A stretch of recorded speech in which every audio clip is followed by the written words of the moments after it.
या अल्लाह, फोन क्यों नहीं उठा रहा?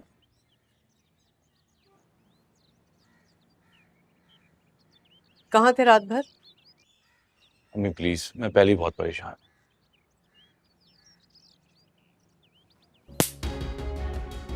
शर्म आ रही है मुझे तुम्हें अपनी औलाद कहते हुए। आपने मुझे थप्पड़ मारा? हाँ, मारा मैंने तुम्हें थप्पड़। काश ये थप्पड़ मैं तुम्हें उस वक्त मार देती जब तुमने सच बताने की बजाय सारा इल्जाम खुद पर ले लिया। मम्मी, क्या आपको मेरी तकलीफ नहीं दिखाई दे रही? मुझे तो तुम्हारी चालाकी और मक्कारी दिखाई दे रही है। मम्मी, मैं आपका बेटा हूँ, मेरी हालत पे तरस खाएं। वो बिन माँ बाप की बच्ची है, तुमने उस पर रहम किया? मेरी मजबूरी थी। क्या मजबूरी थी तुम्हारी?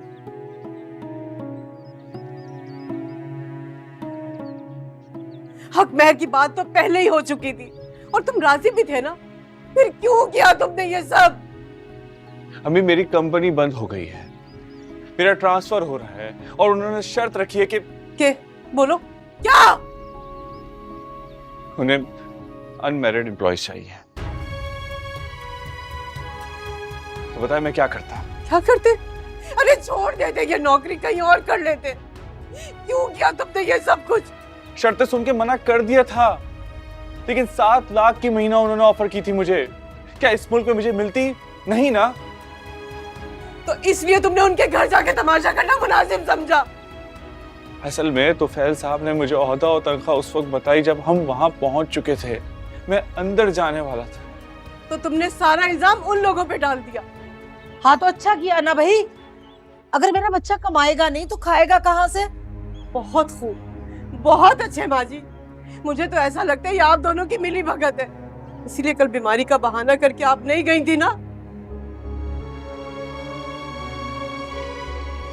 अम्मी,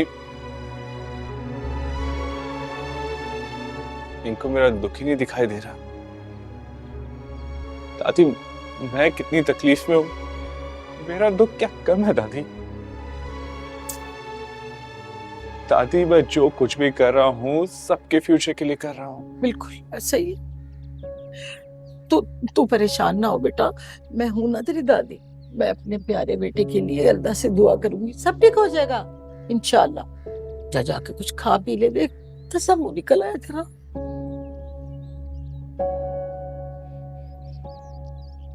हो सकता है वो सच कह रहा हो।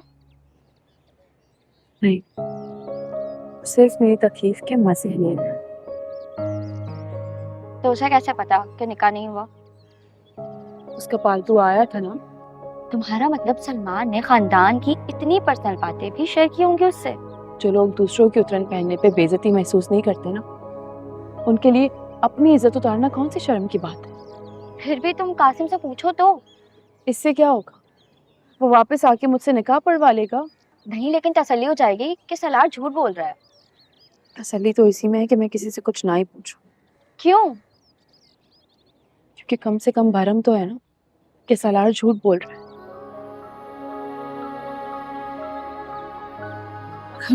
अगर ये भरम भी टूट गया तो तुम्हारा मतलब तुम्हें शक है ना कि आ जाएंगे ना कराता है कासिम के घर, पता चल जाएगा सब।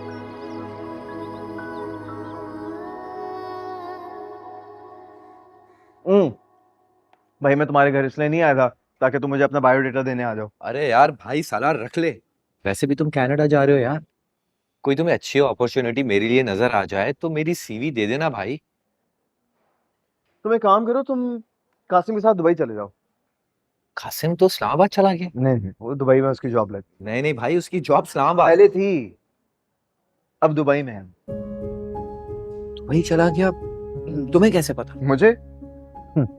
मुझे तो ये भी पता है कि इस जॉब में ना वो शादी कर सकता है और ना 5 साल तक वापस आ सकता है।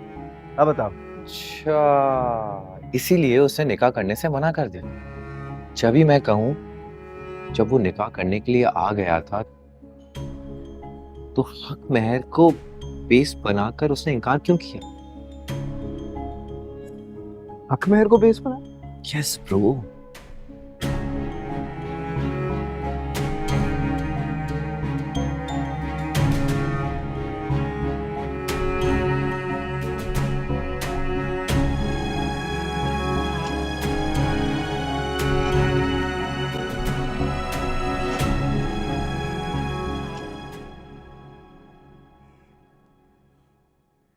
मेरा फोन भी नहीं उठा रहा, पता नहीं कहाँ होगा।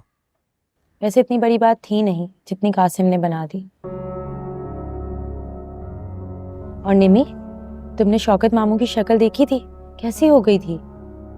आपको नहीं पता कि मामू ने पहले कितनी बेइज्जती की थी?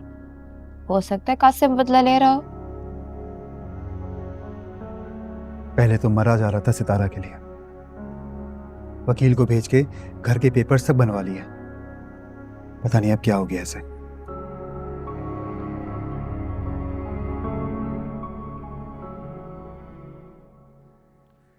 वैसे सितारा भी कितनी हिम्मत वाली है ना, इतना कुछ हो गया उसके साथ लेकिन उसकी आंख से एक आंसू नहीं निकला। रहने दे भाभी, सितारा को भी पता है कि कासिम उससे कोई मोहब्बत नहीं करता। अच्छा, तो कल तो कासिम के मोहब्बत के बहुत कसीदे पढ़ रही थी कि वो मुझसे बहुत मोहब्बत करता है, बहुत भरोसा करता है, वगैरह वगैरह। रहने दे भाभी, सितारा को ना अपनी औकात वकात का सब पता है, बस प्रिटेंड करते कि कहीं की शहजादी लगी हो।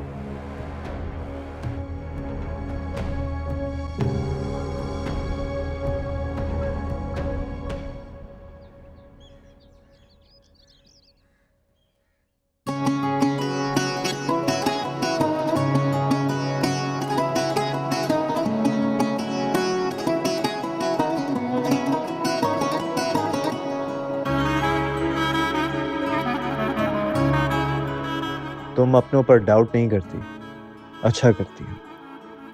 लेकिन तुम्हारा अपना है कौन?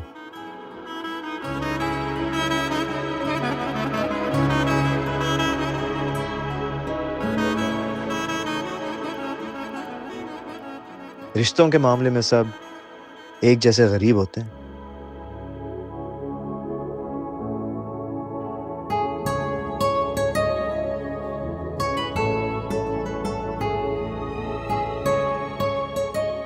तुम रो रही थी?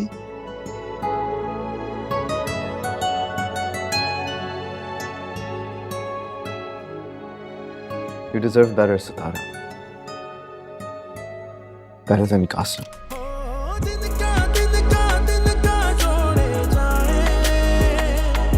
जब